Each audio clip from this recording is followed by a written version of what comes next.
दिल्ली, जहां इतिहास और आधुनिकता का संगम होता है, वहां कई रहस्यमयी कहानियां भी दबी हुई हैं। उन्हीं में से एक है मलकागंज की एक पुरानी हवेली, जिसे लोग आज भी भूतिया हवेली कहते हैं। यह हवेली न सिर्फ अपने खंडहर जैसे स्वरूप के कारण डरावनी लगती है, बल्कि इसके पीछे की कहानी भी उतनी ही रहस्यमयी और भयानक है। हवेली का इतिहास।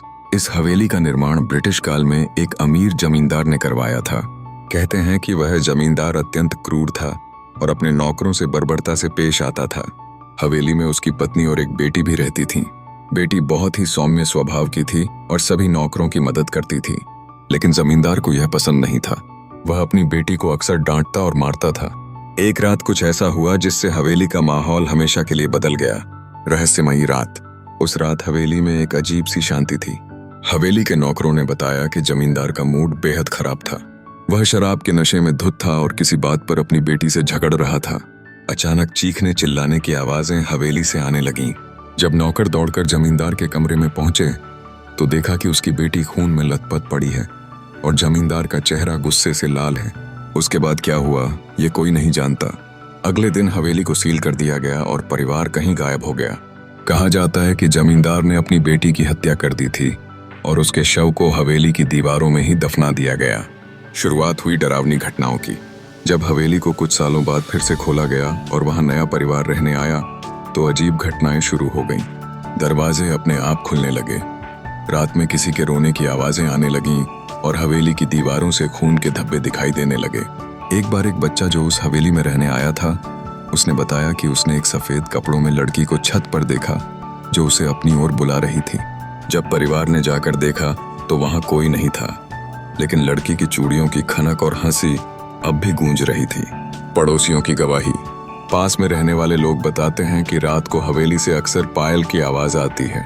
कुछ लोगों ने लड़की की परछाई खिड़की में देखी है, जबकि कुछ ने उसके रोने की आवाजें सुनी है। एक वृद्ध महिला बताती हैं, हमारे जमाने में बच्चों को डराकर सुलाने के लिए यह हवेली एक नाम बन चुकी थी। अगर सोए नहीं तो मलकागंज वाली भूतिया हवेली ले जाएगी। भूत प्रेत के शिकारी भी असफल। कुछ साल पहले एक प्रसिद्ध भूत प्रेत पकड़ने वाली टीम ने इस हवेली की जांच करने का फैसला किया। वे रात भर कैमरों और उपकरणों के साथ हवेली में रहे। उन्होंने कई अजीब घटनाओं को रिकॉर्ड किया।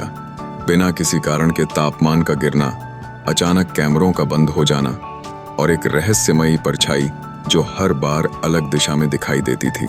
टीम के प्रमुख ने बाद में बताया, हमने भारत के कई हिस्सों में जाकर भूतिया जगहों की जांच की है, लेकिन इस हवेली जैसा अनुभव कहीं नहीं हुआ। ऐसा लग रहा था जैसे कोई आत्मा वहां अब भी बंधी हुई है। सरकारी चेतावनी और बंद दरवाजे। सरकार ने अब उस हवेली को खतरनाक और असुरक्षित घोषित कर दिया है।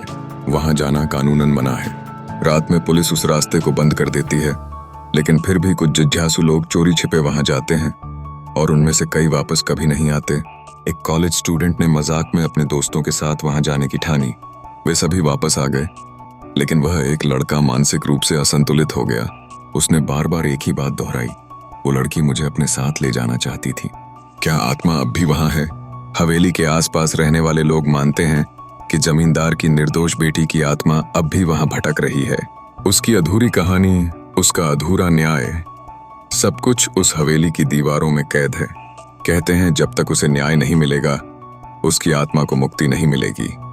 निष्कर्ष, मलकागंज की यह हवेली सिर्फ एक खंडहर नहीं है, यह एक कहानी है, एक ऐसी आत्मा की जो अन्याय की शिकार हुई। दिल्ली जैसे शहर में जहां हर ईंट इतिहास बोलती है, वहां यह हवेली आज भी अपने रहस्यों को छुपाए बैठी है। यह हमें याद दिलाती है कि इंसान की क्रूरता सिर्फ जीवन तक ही सीमित नहीं रहती, उसका असर आत्मा तक पहुंच सकता है। Thanks for watching. Please like, share or subscribe Drew Crane.